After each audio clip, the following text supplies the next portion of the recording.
نوجوانوں، نبی کریم صلی اللہ علیہ وسلم نے مدینہ پاک میں ہجرت کی۔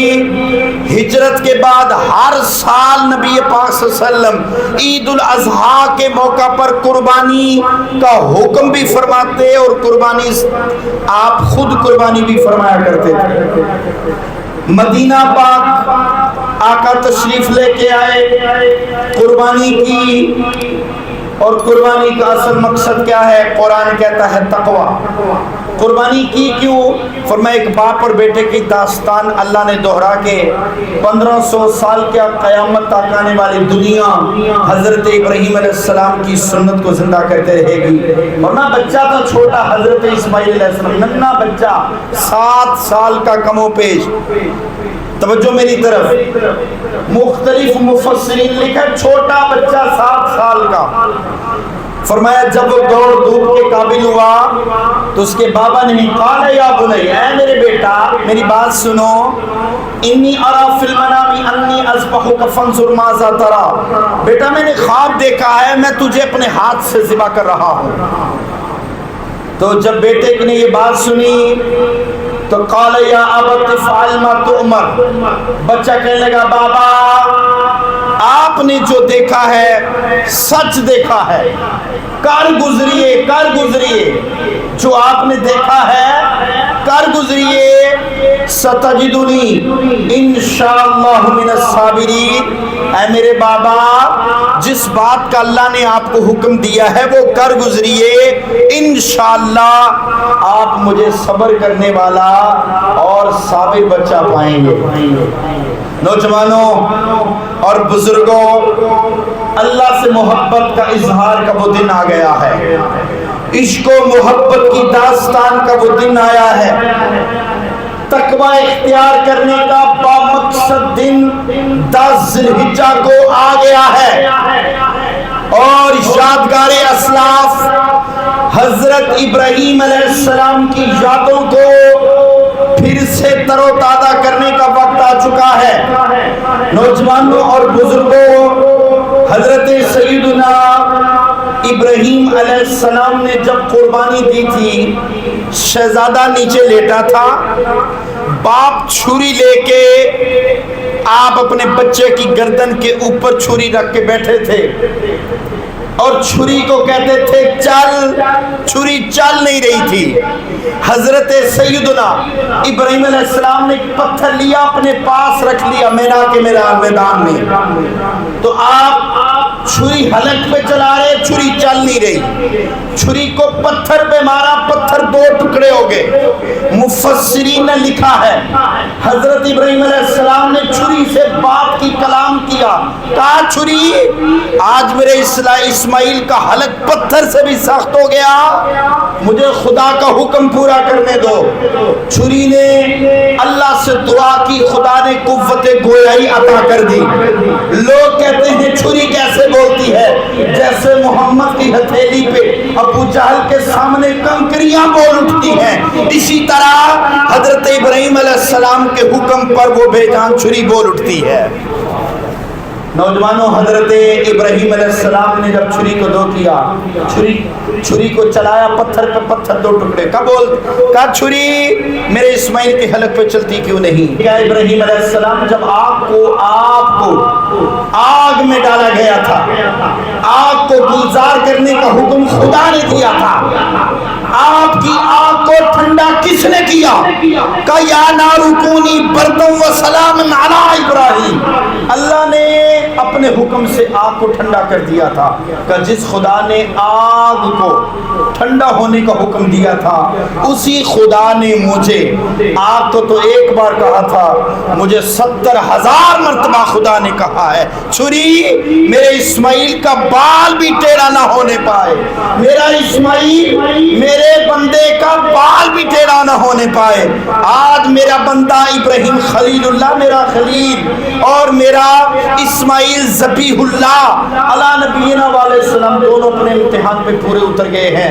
کہ ادھر خدا نے چھری کو چلنے کا حکم دے دیا تھا، ادھر جبریل کو جنت سے میڈا لے کے نکلنے کا حکم دے دیا تھا، ادھر چھری چلنے لگی، ادھر جنت سے میڈا آنے لگا، ادھر حضرت ابراہیم علیہ السلام